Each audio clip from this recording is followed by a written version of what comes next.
हे दोस्तों, 99% लोगों को लगता है कि डिसिप्लिन का मतलब है रोज सुबह जल्दी उठना, बहुत मेहनत करना, वो सारे काम करना जो मैक्सिमम लोग नहीं कर पाते हैं। अब टू बी ऑनेस्ट, हाँ ये डिसिप्लिन है, बट सरफेस लेवल का है।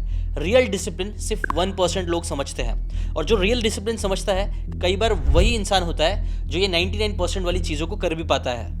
ये वो टाइप की डिसिप्लिन है जिसके लिए आपको मोटिवेशन की जरूरत नहीं पड़ती है। ये वो डिसिप्लिन है जो आपको बुरे दिन में भी काम करने देती है, और ये सिर्फ 1% लोग समझ पाते हैं। आज मैं आपको एक बहुत ही कमाल की बुक की हेल्प से ये रियल डिसिप्लिन आपको समझाने वाला हूँ, और ऐसी बोरिंग तरीके से नहीं समझाऊंगा। एक कहानी के फॉर्मेट में आपको समझाऊंगा, जिसके थ्रू आप 7 लेसन सीखोगे, और ये 7 चीजें आपको बता देगी रियल डिसिप्लिन है क्या और उसे आप अप्लाई कैसे कर सकते हो।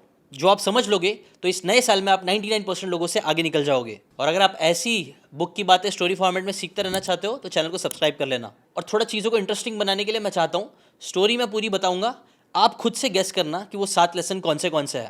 मैं एंड में आपको रिवील कर दूंगा वो 7 लेसन, बट अगर आप उससे पहले ही समझ जाते हो उन 7 लेसन को तो कमेंट करके ज़रूर बताना। देखते हैं कौन जीतता है। Now let's start with the story. बहुत पहले की बात है, एक प्रॉस्परस किंगडम का एक बहुत ही होनहार राजा था जो स्मार्ट था, अपनी प्रजा के बारे में बहुत सोचता था और बहुत काम करता था। इसी वजह से वो किंगडम अपने टाइम के one of the best kingdom में से एक बन गया था।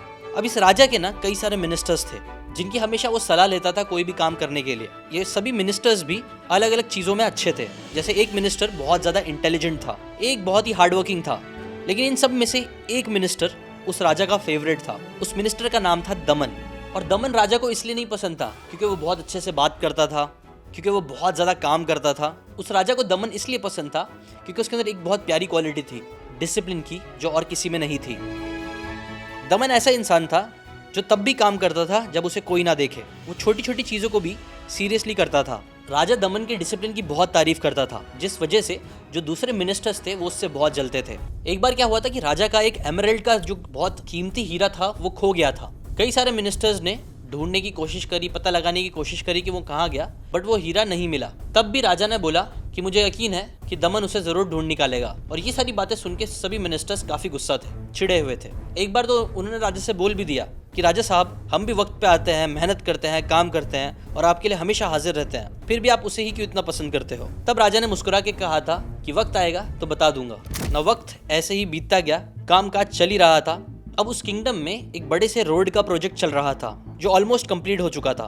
तब राजा ने अनाउंस करके अपने सभी मिनिस्टर्स को बुलाया, और इन मिनिस्टर्स में से जो 3 सबसे टॉप के थे, एक जो बहुत समझदार था, एक जो बहुत हार्डवर्किंग था और एक दमन, इन तीनों को बुला के उन्होंने कहा कि देखो, हमारा एक जो बहुत बड़ा प्रोजेक्ट है वो पूरा हो गया है। अब मैं चाहता हूँ कि आप तीनों लोग एक एक करके उस रोड को जाके चेक करो, इंस्पेक्शन करो और मुझे आके बताओ। अब ये मिनिस्टर्स को बहुत अच्छा मौका लगता है अपने आप को प्रूफ करने का। सबसे पहले हार्ड वर्किंग मिनिस्टर जो होता है वो जाता है। ये रास्ता बहुत लंबा होता है, बट फिर भी वो डिसाइड करता है कि वो पैदल जाएगा, भले से कितनी भी धूप रहे, और केयरफुली एक एक चीज़ को नोटिस करेगा कि सब बराबर रोड बना है कि नहीं। तो वो निकल जाता है, वो रास्ते को जाके पूरा चेक करता है, तपती धूप में थकान के साथ। वैसे तो उसको पूरा रोड अच्छा दिखता है, बट सिर्फ रोड के एक साइड पे उसे कुछ बड़े पत्थर दिखते हैं जो शायद काम करने वालों ने छोड़ दिया था, कुछ पेंट के डब्बे और थोड़ा कचरा दिखता है। बाकी पूरा रोड एकदम चकाचक होता है। इसीलिए वो वापस राजा के पास आता है और बोलता है, योर मैजेस्टी, आपने जो रोड बनाया है वो बहुत ही एक्सीलेंट है, बस एक जगह पे थोड़ा कूड़ा पड़ा हुआ है, वो हट जाएगा तो पूरा रोड परफेक्ट है। अब किंग हार्डवर्किंग मिनिस्टर की ये हार्डवर्क को देख के इम्प्रेस होता है और फिर जाता है दूसरा मिनिस्टर, इंटेलिजेंट वाला। अब क्योंकि पहले मिनिस्टर को टाइम लगा होता है और इंटेलिजेंट वाला समझदार होता है, इसलिए वो डिसाइड करता है कि वो पैदल नहीं जाएगा, वो अपने साथ कुछ सिपाहियों को लेके जाएगा और घोड़ा गाड़ी में जाएगा, ताकि जल्दी काम हो सके और उसका ध्यान भटक भी जाए तो भी वो रोड को अच्छे से बारीकी से परख ले।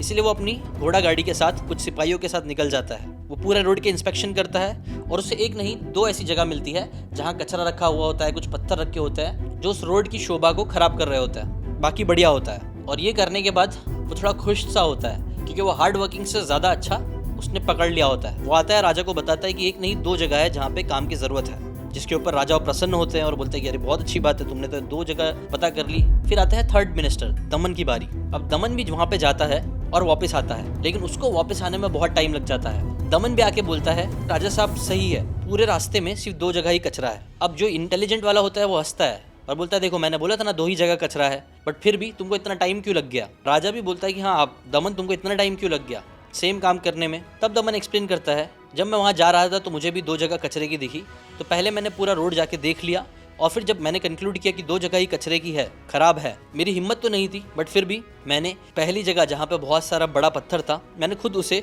नीचे उतर के सिपाहियों की मदद से उसको साइड में कर दिया और जो कचरा था उसे साफ कर दिया। वहाँ पे दूसरी जगह पे भी जो कचरा था उसमें भी मैंने थोड़ी मदद करी और सिपाहियों की मदद से हमने उस रास्ते को पूरा साफ करा दिया है। अब वो रास्ता पूरी तरीके से चकाचक हो चुका है। अब बस आपको ऐलान करके रास्ते को यूज़ करना शुरू करना है। और हाँ, एक और चीज़, जब मैं उस कचरे को साफ कर रहा था राजा साहब, तब मुझे आपका ये हीरा भी मिल गया।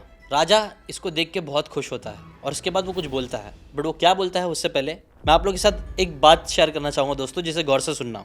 देखो, आज जो भी मैं हूँ, मेरे लाइफ थोड़ी बहुत जो भी कंट्रोल में है, वो सिर्फ एक चीज़ की वजह से है, वो है डिसिप्लिन। और सच बोलूँ तो अगर आपको भी कुछ भी लाइफ में बड़ा करना है तो डिसिप्लिन एक नॉन नेगोशिएबल हैबिट है।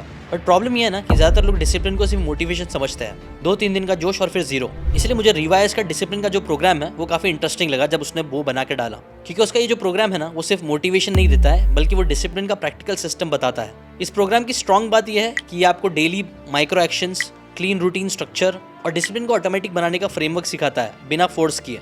सो अगर आप कंसिस्टेंसी से स्ट्रगल कर रहे हो, डिसिप्लिन नहीं रह पा रहे हो, लाइफ पे कंट्रोल चाहते हो, तो ये प्रोग्राम आपके लिए है, स्पेशली यंग इंडियंस के लिए। वैसे तो ये अपना प्रोडक्ट 300 रुपये में बेचते हैं और आने वाले टाइम में 500,000 करने वाले हैं। और स्पेशल बात ये है ना, मैंने बात करके आप लोगों के लिए एक स्पेशल डील अरेंज की है। अगर आप सीकन का कूपन कोड यूज़ करते हो तो आपको ये सिर्फ 199 रुपीज़ का मिल जाएगा। लेकिन हाँ, ये उन्होंने लिमिटेड लोगों के लिए ही रखा है, स्टार्टिंग के 1000 व्यूवर्स के लिए। और इसके साथ मैंने मनी बैक गारंटी की भी बात करी थी, जो रिवाइज जी ने एक्सेप्ट किया कि वो आपको मनी बैक गारंटी भी देंगे, प्लस आपको एक फ्री हैबिट और ग्रोथ ट्रैकर भी मिल जाएगा। बाद में रिवाइज जी इसका प्राइस 500 और 1000 करने वाले हैं, इसीलिए अगर आप इसमें इंटरेस्टेड हो तो अभी जाके आप इसे खरीद सकते हो, लिंक डिस्क्रिप्शन में है।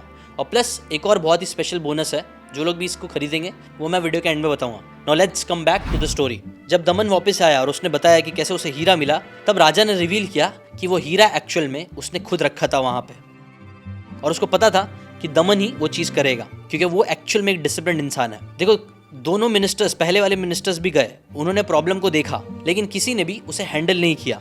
तभी जो इंटेलिजेंट मिनिस्टर था उसने राजा साहब को बोला, बट राजा साहब मेरे पास प्रॉपर औजार और चीज़ें नहीं थी, इसलिए मैंने नहीं करा। मेरे दिमाग में आया था कि मैं उसे साफ कर दूं, बट मैंने नहीं किया। तब राजा मुस्कुराए और उन्होंने कहा, हाँ सही बात है। बट दमन भी गया, उसके बाद भी रिसोर्सेज नहीं थे, बट उसने वहीं पे खुद भी काम किया और दूसरों से भी करवाया। और इसीलिए ही मैं दमन पे ज़्यादा ट्रस्ट करता हूँ। इसीलिए जो हीरा है वो मैं इनाम के तौर पर दमन को देता हूँ।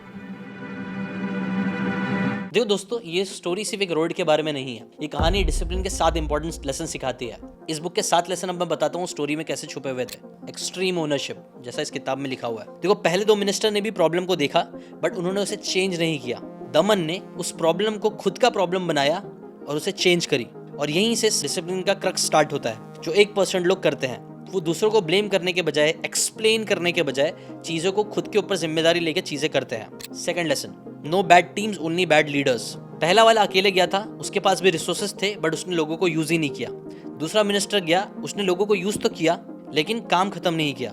दमन ने उसके पास जो लोग थे उसका इस्तेमाल भी किया अपनी पोजीशन का, और अच्छे से खुद भी काम करा और करवाया भी। इसलिए दूसरा लेसन यही है कि कोई भी बैड टीम्स नहीं होती है, कई बार बैड लीडर्स होते हैं। अगर आपकी लीडरशिप वीक है तो आपकी टीम भी अच्छे से परफॉर्म कई बार नहीं करेगी। Third, ego is the enemy. Second minister के पास एक्सक्यूज था कि मेरे पास सही औजार नहीं थे, लेकिन थर्ड मिनिस्टर के पास माइंडसेट था कि मेरे पास औजार नहीं है, फिर भी मैं किसी को बोल के करवा लूंगा या बाद में करवा लूंगा। ईगो कई बार आपका कंफर्ट देता है, बट डिसिप्लिन उसे निकालता है। Fourth lesson, self command before control. दमन जब वहां पे गया तो कई बार वो उतर रहा चढ़ रहा था रोड का इंस्पेक्शन करने के लिए, जिसकी वजह से वो बहुत थक चुका था। उसके पास भी एक बहाना था कि नहीं यार, ये मेरा काम नहीं है, मैं क्यों करूं। बट बहुत थकने के बाद भी उसने डिसाइड किया कि नहीं यार, ये रोड तो हमारे किंगडम का ही है, क्यों टाइम वेस्ट करना, अब भी जाके इसे सही कर लेता है। और यही है रियल डिसिप्लिन की एक क्रक्स, कि डिसिप्लिन कई बार जब आपका मन नहीं करता है तब भी आपको करना पड़ता है। फिफ्थ, प्रायोरिटाइज और एक्सिक्यूट। देखो, दमन ने खुद सब कुछ फिक्स नहीं किया, उसने ट्राई किया, जो उससे हो सकता है वो उसने किया, फिर बाद में उसने दूसरों से काम करवाया। और यही 1% डिसिप्लिन का एक और इंपॉर्टेंट लेसन है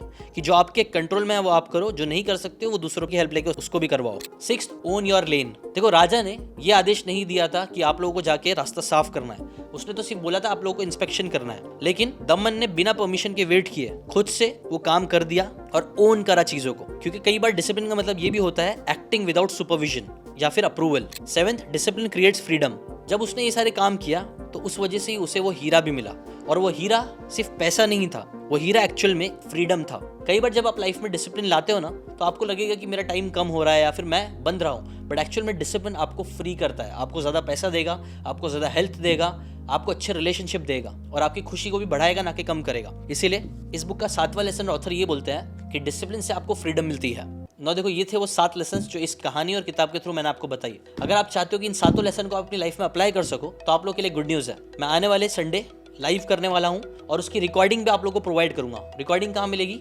नीचे एक व्हाट्सएप का आपको कम्युनिटी टैब दिख रहा होगा, उस कम्युनिटी में मैं उसका लाइव डाल दूंगा। लेकिन मैं चाहूँगा आप लोग लाइव आके मेरे से सुनो। और लाइव मैं किसके लिए करने वाला हूँ? वही लोग जो लोग हमारे समरी बोर्ड के सब्सक्राइबर्स हैं। जैसे मैंने आपको पहले बताया था, रिवाइज का जो डिसिप्लिन का कोर्स है, जो आपको सिर्फ 199 रुपीज़ का मिल जाएगा, तो उसके साथ आपको मेरा 1 मंथ का मैं सब्सक्रिप्शन फ्री में दे रहा हूँ जो 99 रुपीज़ का है। तो आप लोग वो लाइव अटेंड कर सकते हो। जो भी समरी बोर्ड के मेंबर्स हैं उनके लिए लाइव फ्री है, और ऐसे ही आने वाले हफ्तों में मैं और लाइव करने वाला हूँ। तो आप अभी जाके नीचे लिंक दिया होगा, वहाँ से जाकर रजिस्टर कर सकते हो, 1 मंथ का फ्री का एक्सेस कर सकते हो समरी बोर्ड को। और लाइव कब होगा, कितने बजे होगा, सारी डिटेल्स आपको उस व्हाट्सएप के लिंक में मिल जाएंगे। रिवाइज का अगर आप प्रोडक्ट लेना चाहते हो तो उसका लिंक भी डिस्क्रिप्शन में है। आज के लिए इतना ही। अगर आपको ऐसी स्टोरी फॉर्मेट में किताबों की अमेजिंग बातें सीखते रहनी है तो चैनल को सब्सक्राइब करके रखना। अगले हफ्ते और धमाकेदार किताब की धमाकेदार स्टोरी आप लोगों के लिए मैं लाने वाला हूँ। Thank you so much.